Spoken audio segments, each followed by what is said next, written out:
안녕하세요. 오늘 여러분께 들려드릴 이야기는 책 속에서만 답을 찾던 한 철학자가 그 자체에서 진리를 찾게 된 여정입니다. 이 철학자는 특별히 유명한 사람은 아니지만 그가 걸어온 길과 만난 불교의 사상은 우리 모두에게 깊은 울림을 줍니다. 나이 50에 접어든 그의 이야기를 통해 우리 내면에 있는 부처를 함께 찾아봅시다. 철학자의 젊은 날, 박윤호는 책을 사랑하는 소년이었습니다. 소크라테스를 만나며 철학의 세계에 빠져들었고 대학에서도 철학을 선택했습니다. 생각하는 삶이야말로 진정한 삶이라는 믿음으로 가득 찬 그는 학문의 깊이에 몰두했습니다. 하지만 29, 그의 인생은 큰 전환점을 맞습니다. 사랑하는 어머니의 죽음이었습니다. 장례식장에서 조문객들을 맞으며 그는 문득 깨달았습니다. 죽음이란 무엇인가? 내가 그토록 읽고 생각했던 철학책들이 이 순간에 해줄 수 있는 말은 무엇인가? 그 순간부터 그는 철학의 언어가 아닌 삶의 언어를 갈망하게 되었습니다. 불교와의 첫 만남. 시간이 흘러 대학 교수가 된 그는 겉으로는 성공했지만 마음속 공허함은 채워지지 않았습니다. 어느 여름 그는 강원도의 한 절을 찾았습니다. 그곳에서 만난 노스님의 말씀이 그의 마음을 흔들었습니다. 선생은 누구십니까? 저는 박윤호입니다. 대학에서 철학을 가르칩니다. 그건 이름이고 직업이지요. 진짜 선생은 누구십니까? 이 질문은 그를 무아의 세계로 이끌었습니다. 서양 철학에서도 중요한 나는 누구인가라는 질문이지만 불교에서는 나라는 개념이 얼마나 허상인지를 깨닫는 과정을 중시했습니다. 스님은 그에게 간단한 수행법을 알려주었습니다. 매일 아침 나는 누구인가라고 물으며 하루를 시작하는 것이었습니다. 마음의 정원 가꾸기. 그는 여러 산사를 찾아다니며 참선과 독서, 사색의 시간을 가졌습니다. 점차 그는 불교의 가르침을 체험적으로 이해하기 시작했습니다. 생각은 생각일 뿐이다.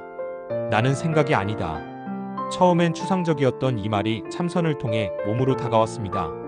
그는 매일 아침 10분씩 앉아 자신의 호흡을 느꼈습니다. 그리고 자신의 감정을 관찰했습니다. 짜증, 불안, 분노, 외로움. 이 모든 감정들이 내가 아니다라는 사실을 체험했습니다. 감정은 그저 지나가는 날씨와 같다는 것을 이해하게 된 것입니다. 어느 날 그는 사성제에 깊이 공감했습니다. 고통이 있고 고통의 원인이 있으며 고통의 소멸이 있고 고통을 소멸시키는 길이 있다는 가르침.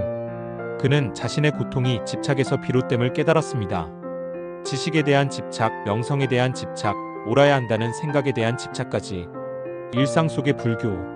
그는 자신을 불교 신자가 아닌 불교적으로 살아가려는 사람이라고 표현합니다. 그의 하루는 감사함으로 시작됩니다.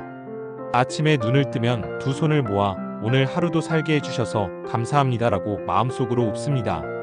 출근길 그는 의식적으로 자신의 호흡에 집중합니다. 창밖으로 스쳐 지나가는 풍경을 보며 무상을 떠올립니다. 모든 것은 변하고 흐르고 사라집니다.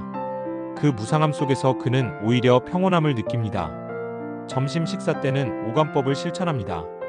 음식은 단순한 영양분이 아니라 수많은 생명의 인연이 깃든 선물임을 명심합니다.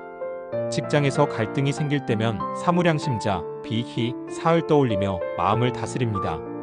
저녁에는 하루를 되돌아보며 자신의 마음을 점검합니다. 내가 누구를 아프게 했는가? 어떤 마음이 나를 흔들었는가? 그는 이제 마음을 돌보는 일이 가장 중요하다고 믿습니다. 제자들과 나눈 지혜.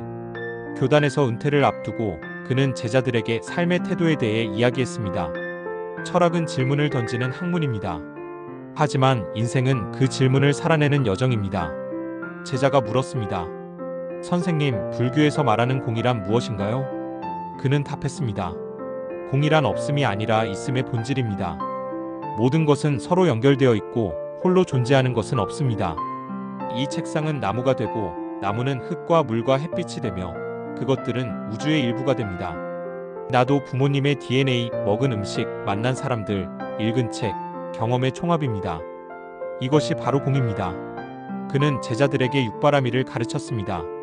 보시, 지계, 인욕, 정진, 선정, 지혜의 6가지 방법으로 고통의 바다를 건너 지혜의 세계로 가는 길을 설명했습니다. 일체유심조. 50대 중반 그는 어머니의 죽음 이후 시작된 불교와의 인연이 자신의 삶을 완전히 바꾸었음을 깨달았습니다. 이제 그는 무명진실을 보지 못하는 어리석음에서 벗어나는 과정을 이해했습니다. 그리고 팔정도를 통해 해탈에 이를 수 있음을 알았습니다. 한때 그는 모든 것을 알아야 한다고 생각했지만 이제는 모름을 인정하는 것의 중요성을 압니다. 불교의 중도를 통해 극단에 치우치지 않는 지혜를 배웠습니다. 이제 그는 아침 햇살을 보며 미소 짓고 새소리에 감사하며 늙어가는 자신의 얼굴에서도 아름다움을 발견합니다. 부처는 멀리 있지 않습니다. 지금 이 순간에 충실할 때 내면에서 깨어나는 것이지요. 50대에 만난 불교는 그에게 새로운 인생의 문을 열어주었습니다. 그는 이제 비교하지 않고 과거에 머물지 않으며 지금 이 순간을 살기 위해 노력합니다. 인생은 완성하는 것이 아니라 매일 조금씩 가꾸는 것임을 깨달았습니다. 일체 유심조, 모든 것은 마음이 지어낸다. 그는 이제 자신의 마음을 어떻게 다룰지 알게 되었습니다. 바깥 환경은 바꿀 수 없어도 그것을 바라보는 마음은 바꿀 수 있다는 것을. 그의 삶은 단순해졌습니다. 아침에 일어나 감사하고 하루 종일 깨어 있으려 노력하고 밤에는 자비를 실천합니다. 복잡했던 마음은 고요해졌고 욕망은 줄어들었습니다. 여러분의 삶에도 그런 고요한 순간이 깃들기를 바랍니다. 모든 존재가 행복하고 평화롭고 고통에서 벗어나기를.